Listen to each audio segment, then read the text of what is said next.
My wife asked for one night with her dream, man saying we're solid, when she came back, begging. My response made her realize she never knew the man she married. Subscribe to the channel and like the video to see more stories like this, 42 years old. That number represents resilience, wisdom, and the kind of quiet strength that builds empires from nothing. My name is James Mitchell, and for the past 18 years, I've been the CEO of Mitchell Financial Consulting, a company I built from a single desk in my garage to a firm managing over $200 million in client assets here in Denver, Colorado. My success didn't come from luck or inheritance. Every dollar, every client, every achievement was earned through 16-hour days and an unwavering commitment to excellence. My wife Sarah and I met in college 20 years ago. She was studying literature while I was grinding through business school, working 3 part-time jobs to pay my way. Even then, she had this way of talking about her dreams that made them seem inevitable. She wanted to be a writer, to travel, to experience everything life had to offer. I fell in love with her passion, her fire, her absolute certainty that the world owed her beautiful experiences. We married right after graduation, and I threw myself into building our future while she explored different creative pursuits: writing, photography, interior design. Sarah had the luxury of discovering herself because I made sure our bills were always paid,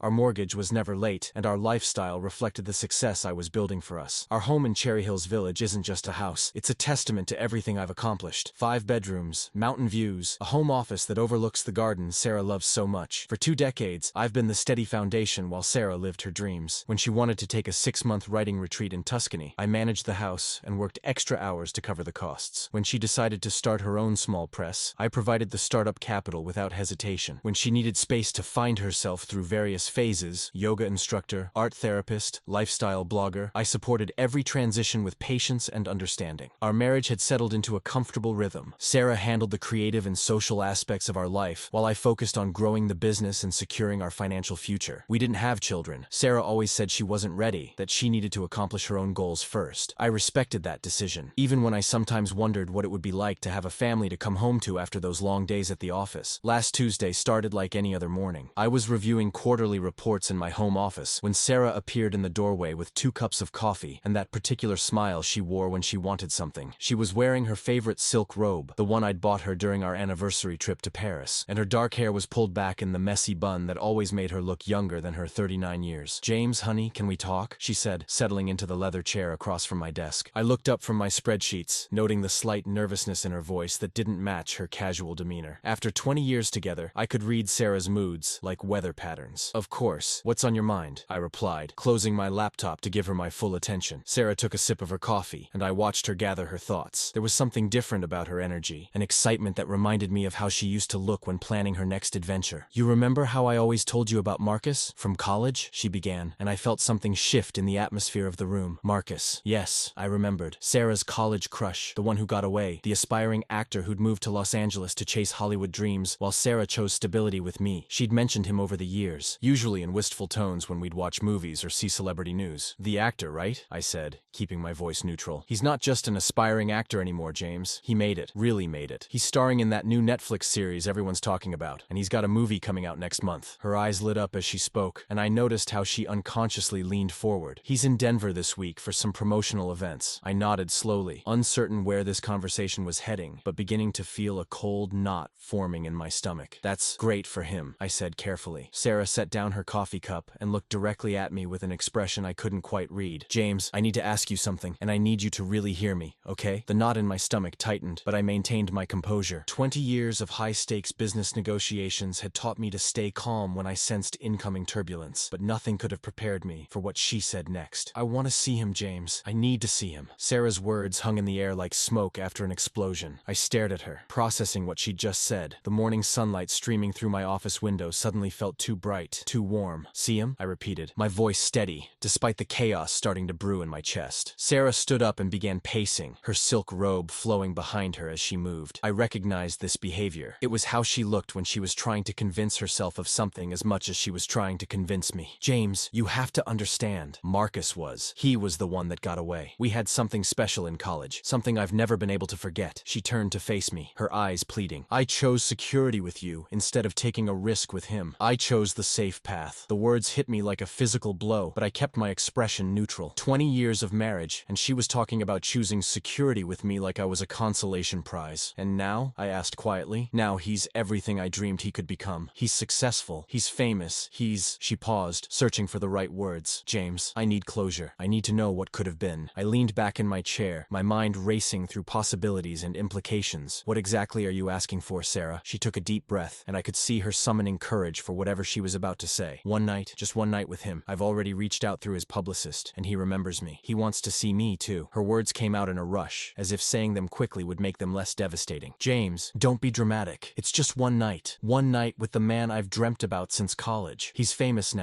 He's in town, and this is my only chance. You and I, we're solid. This is just closure. I sat in complete silence for what felt like an eternity, watching my wife of 20 years ask for permission to sleep with another man. The businesswoman in me was already calculating, analyzing, planning, but the husband in me was struggling to comprehend the audacity of what I was hearing. You want me to give you permission to cheat on me? I said finally, my voice eerily calm. It's not cheating if you agree to it, Sarah replied quickly. James, please. I've supported your career, your dreams, your endless work hours. I've been the perfect wife for 20 years. I'm asking for one night to close this chapter of my life forever. I studied her face, noting the desperate hope in her eyes, the way she was unconsciously wringing her hands. This wasn't a spontaneous request. She'd been thinking about this, planning it. How long have you been in contact with him? I asked. Sarah's cheeks flushed slightly. A few weeks. Maybe a month. But James, it's not what you think. We've just been catching up, talking about old times. A month. She'd been having secret conversations with her ex-lover for a month without telling me. What exactly did you tell him about me? About us? I told him I was married, of course. I told him you were successful and that we had a good life. She sat back down, leaning forward earnestly. Marcus understands this is just about closure. He's not trying to break up our marriage. I almost laughed at the absurdity of it. Another man understanding that he could sleep with my wife without consequences. And after this one night of closure, then what? I asked. Then we go back to our life. Nothing changes between us.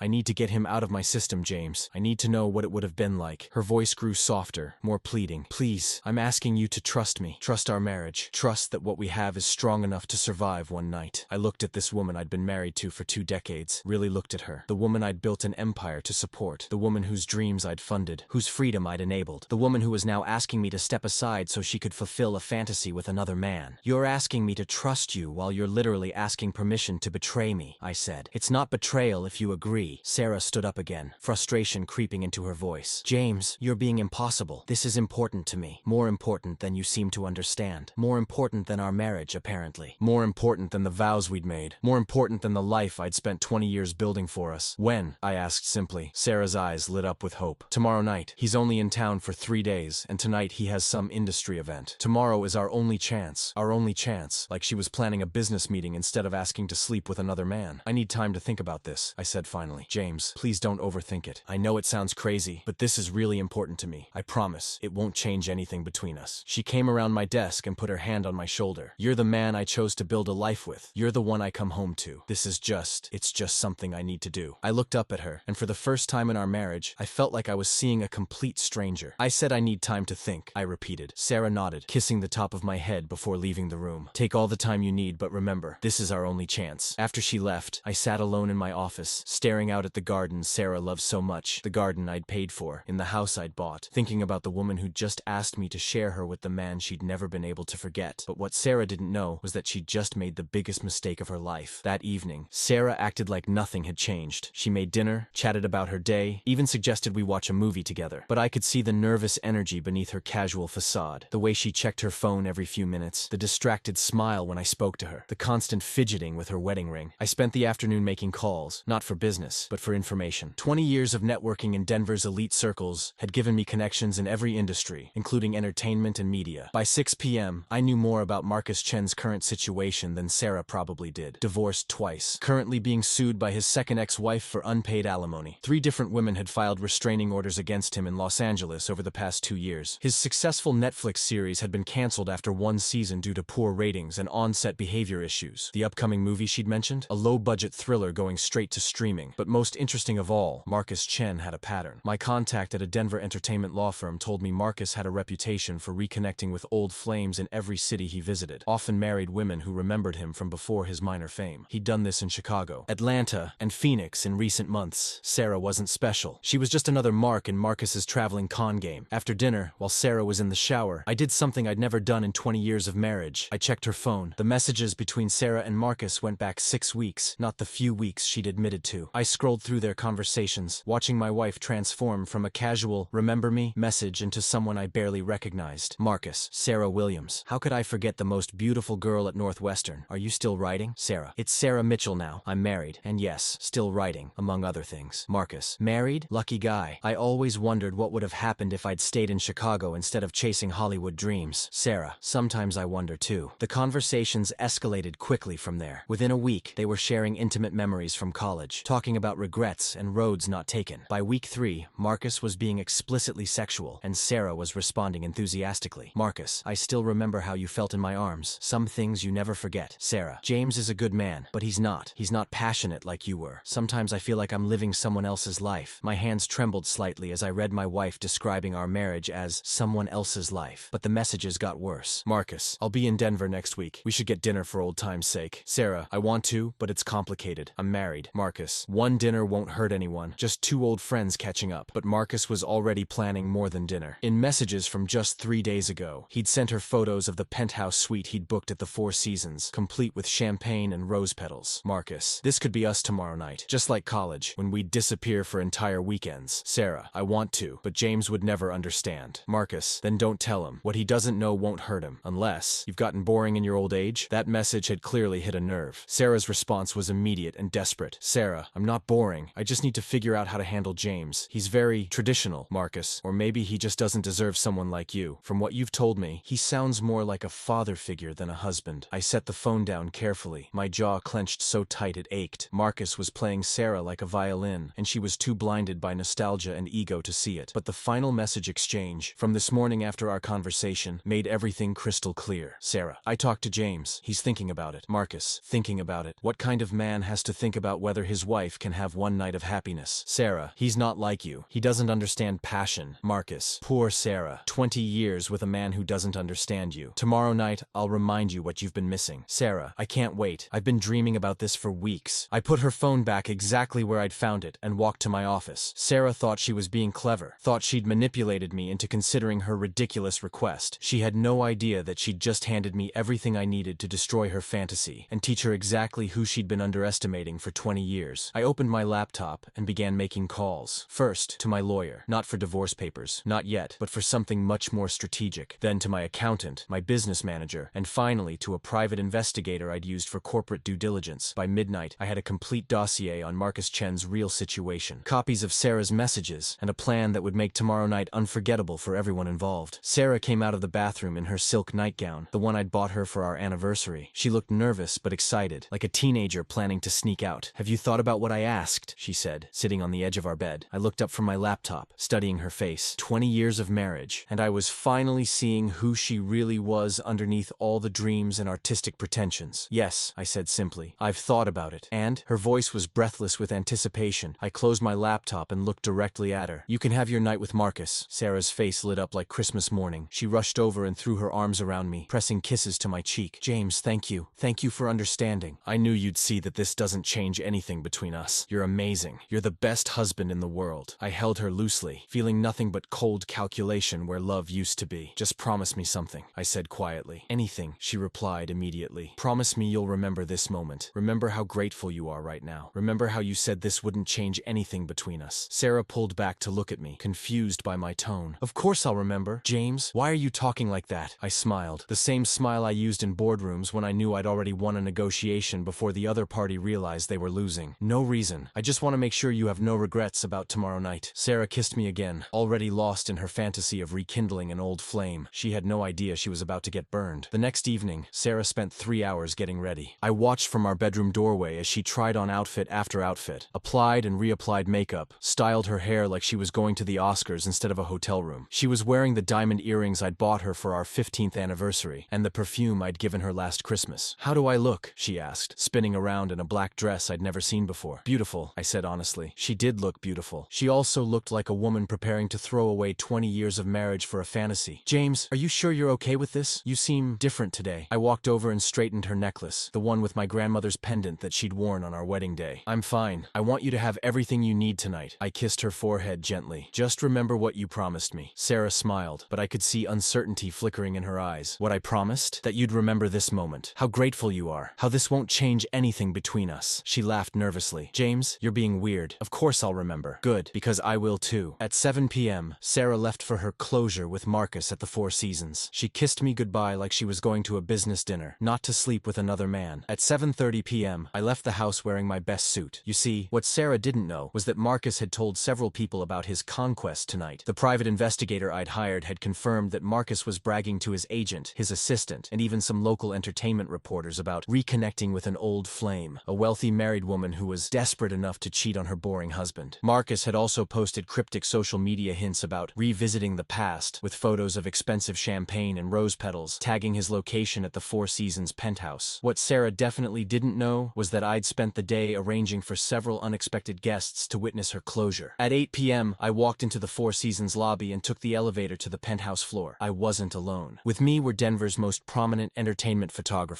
the one who'd been trying to get exclusive photos of Marcus's Denver visit, Sarah's sister Lisa, who'd flown in from Chicago after I called her, Sarah's mother Margaret, who'd driven down from Fort Collins after our emergency conversation, and Detective Rodriguez from the Denver Police Department's fraud unit, who was very interested in Marcus's pattern of manipulating married women for financial gain. We'd timed our arrival perfectly. Through the partially open penthouse door, Marcus had clearly been expecting room service. We could see Sarah in the arms of a man who was already trying to convince her that she deserved better than her controlling husband, better than her boring life, and maybe she should consider making some changes to her financial situation. Marcus was in the middle of explaining how a woman of her caliber deserved to live like a queen when Detective Rodriguez knocked on the door. Mr. Chen, Denver Police, we need to ask you some questions about your activities in Colorado. I watched Sarah's face go white as Marcus scrambled to put on clothes, and she realized that their romantic evening had just become very public and very complicated. James? Sarah stared at me in shock as I walked into the room behind the detective. What? How? What are you doing here? Keeping my promise, I said calmly. I told you that you could have your night with Marcus. I never said there wouldn't be consequences. Sarah? Lisa pushed past me, staring at her sister in Marcus's hotel robe. What the hell is going on? Oh my God, Margaret whispered, covering her mouth as the photographer's camera flashed. Sarah, what have you done? Marcus was trying to explain to Detective Rodriguez that this was all a misunderstanding, that he wasn't running any kind of scam, that he was just reconnecting with an old friend. But Rodriguez was more interested in the financial documents spread across the hotel room table, documents I'd provided showing Marcus's pattern of manipulating women into loans and investments in his non-existent projects. Ma'am, Rodriguez addressed Sarah, we're going to need to ask you some questions about any financial arrangements or promises Mr. Chen may have made to you. Financial arrangements? Sarah looked confused. I don't understand. Marcus's face had gone gray. Sarah, we should talk about this privately. Actually, Mr. Chen, I interrupted, pulling out my phone and showing him screenshots of his messages. Sarah and I don't keep secrets from each other. Do we, darling? I read aloud from Marcus's texts. A woman like you shouldn't have to ask permission to spend her own money. If your husband really loved you, he'd want you to be happy. Maybe it's time you took control of your own finances. Sarah's face crumbled as she realized that her romantic fantasy had been nothing more than an elaborate con game. He was going to ask me for money, she whispered. $50,000, I confirmed, showing her more messages she hadn't seen yet. For his next project. He sent the request 2 hours ago, while you were getting ready. The photographer was capturing everything. Sarah's humiliation, Marcus's panic, the family devastation. By tomorrow morning, the story would be everywhere. Netflix actor's hotel scam exposed by husband's sting operation. James, Sarah started, but I held up my hand. Remember what you told me yesterday? That this was just closure? That nothing would change between us? I looked around the room at the chaos she'd created. Tell me, Sarah, how does this look like nothing changed? Sarah started crying, but they weren't tears of sadness. They were tears of someone who'd finally realized they'd been played by everyone in the room. Marcus, who'd been using her, and me, who'd been 10 steps ahead of her from the beginning. I want to go home, she whispered. Home? I smiled the same cold smile from the night before. Sarah, after tonight, you might want to start thinking about where that's going to be. As Detective Rodriguez led Marcus away and the photographer got his $1,000,000 shots, I realized that Sarah was finally seeing me clearly for the first time in our marriage. Not as the safe, boring, traditional husband she'd settled for, but as the strategic, calculating, absolutely ruthless man who'd built an empire and wasn't about to let anyone, especially his own wife, destroy it. The night of closure she'd wanted so badly was about to close more than just her relationship with Marcus. The ride home was silent, except for Sarah's quiet sobbing. Lisa had taken Margaret back to her hotel, both of them refusing to speak to Sarah after witnessing her humiliation. The photographer had gotten enough shots to make the story national news by morning. Marcus was spending the night in Denver County Jail, charged with fraud and intent to commit extortion. Sarah sat in the passenger seat of my BMW, still wearing the black dress she'd chosen to seduce another man, staring out the window like she couldn't comprehend how her perfect evening had turned into a complete nightmare. "How long have you been planning this?" she finally asked as we pulled into our driveway. "Since the moment you asked for permission to cheat on me," I replied, turning off the engine. "Did you really think I'd just sit back and let you humiliate me?" "James, I never meant to humiliate you. I thought you understood." I turned to look at her. This woman who'd lived in my house, spent my money, and enjoyed my success for 20 years, while apparently understanding nothing about who I actually was. "What I understand, Sarah, is that you've been planning to betray me for 6 weeks. What I understand is that you've been telling another man that I'm boring, traditional, and more like a father than a husband. What I understand is that you were ready to hand over $50,000 of our money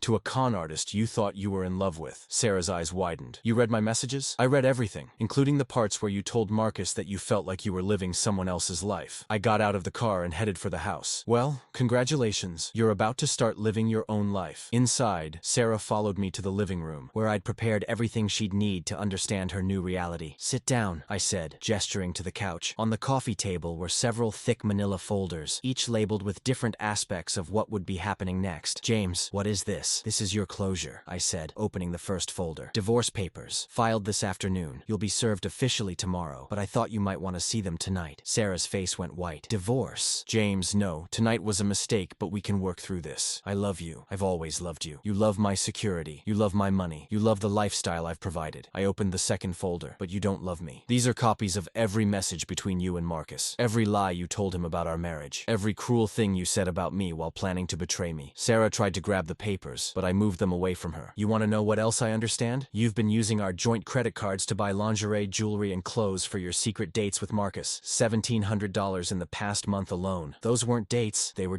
I was just getting coffee with him a few times." "Sarah, stop lying. I have photographs." I opened the third folder, revealing images the private investigator had taken of Sarah and Marcus at intimate dinners, holding hands across restaurant tables, kissing in his rental car. "You've been having an affair for weeks. Tonight wasn't about closure. It was about finally getting caught." Sarah stared at the photos like she couldn't believe they existed. "You've been having me followed?" "I've been protecting my interests, something I should have done a long time ago." I opened the fourth folder. "This is a complete financial audit of our marriage. Every dollar you've spent on your little fantasy, every penny you've wasted on Marcus, every cent that you won't be taking with you when you leave." "When I leave? James, this is my home too." "Actually, it's not." I showed her the deed to our house. "This house is in my name only. Always has been. The cars, the investment accounts, the business assets, all mine. Colorado is an equitable distribution state, which means you're entitled to half of our marital assets. But you're also responsible for half of our marital debts." Sarah looked confused. "What debts?" "We don't have debts." I smiled for the first time since coming home. "We do now. This afternoon I transferred our joint savings into a business investment. Perfectly legal, since it's my company. I also took out a home equity loan against the house to fund a new venture. The loan is in both our names, as is standard for married couples." The color drained from Sarah's face as she began to understand. You spent our money?" "I invested our liquid assets in the future growth of my company. Unfortunately, that leaves us with approximately $40,000 in marital debt and very few liquid assets to divide." I closed the folder. "Your half of the debt is $20,000. Your half of the remaining assets is about $3,000. You can't do this." "I can, and I did. You wanted to experience what life would be like with Marcus? Now you'll get to experience what life is like without me." I stood up, straightening my tie. "Oh, and one more thing." I handed her a printed email. "I forwarded copies of your messages with Marcus to your sister, your mother, and your closest friends. I thought they should know the real reason our marriage is ending." Sarah's hands shook as she read the email. "James, please. I know I made a mistake, but destroying my relationships with my family won't solve anything." "I'm not destroying your relationships, Sarah. Your choices did that." I picked up my laptop bag. "I'll be staying at the downtown office for the next few days while you figure out your living arrangements. The house sale goes on the market Monday." "House sale? You can't sell our house?" "I can sell my house. You'll have a chance to make an offer if you'd like to buy it. Although with your current financial situation and employment history, I doubt you'll qualify for a mortgage." Sarah collapsed onto the couch, finally understanding the full scope of what she'd lost. "This is insane. You're destroying our entire life over one night." "No, Sarah. You destroyed our life the moment you started planning to betray me. I'm just making sure you face the consequences." I headed toward the door, then paused. "Remember how grateful you were yesterday? How you said this wouldn't change anything between us?" Sarah was crying again, but now they were tears of panic rather than remorse. "James, please, we can fix this. I'll never see Marcus again. I'll do anything." I looked back at this woman who'd spent 20 years thinking she could manipulate me, take advantage of me, and ultimately betray me without consequences. "Sarah, you asked me yesterday to trust our marriage. You said what we had was strong enough to survive one night." I opened the front door. "You were right. Our marriage was strong enough to survive your one night with Marcus. Then why are you leaving? Because I'm not. And as I walked out the door of my house, leaving Sarah alone with the wreckage of the life she'd thrown away, I realized that she was finally getting exactly what she'd asked for. A chance to live her own life, without the security and support of the boring, traditional husband she'd never appreciated. 6 months later, I was sitting in my new downtown penthouse, reviewing the quarterly reports that showed Mitchell Financial Consulting had its most profitable year in company history. The scandal surrounding Sarah and Marcus had, unexpectedly, brought me a flood of new clients. High-net-worth individuals who respected a man who didn't let anyone take advantage of him, including his own wife. The penthouse was everything our Cherry Hills house wasn't. Modern, efficient, designed for a successful single man, rather than a family that had never actually materialized. Floor-to-ceiling windows overlooked the Denver skyline, and the minimalist decor reflected my new priorities: business, success, and absolute control over my own life. My phone buzzed with a text message. Sarah's name appeared on the screen, something that happened less and less frequently as the months passed. "James, I know you probably don't want to hear from me, but I wanted you to know that I got a job at a small marketing firm. It's not much, but it's a start. I'm living in a studio apartment in Capitol Hill. I've been going to therapy. I think I'm finally understanding what I threw away." I read the message twice, then deleted it without responding. Sarah had been sending similar messages for months, updates on her new life, attempts at reconciliation, apologies that grew more desperate as her reality set in. The divorce had been finalized 3 months ago. Sarah had fought the financial settlement, but her lawyer quickly realized that every move I'd made was completely legal. She'd walked away with her car, her personal belongings, and a debt that would take her years to pay off. The house had sold within 2 weeks to a young family who appreciated the mountain views and established garden. I'd made a substantial profit, which I'd immediately reinvested in expanding my business into 3 new states. Marcus Chen had plea bargained down to a misdemeanor fraud charge, but his career was effectively over. The scandal had destroyed any remaining credibility he'd had in Hollywood. Last I'd heard, he was working at a car dealership in Nevada, his dreams of stardom permanently shattered. But the most satisfying part of the entire situation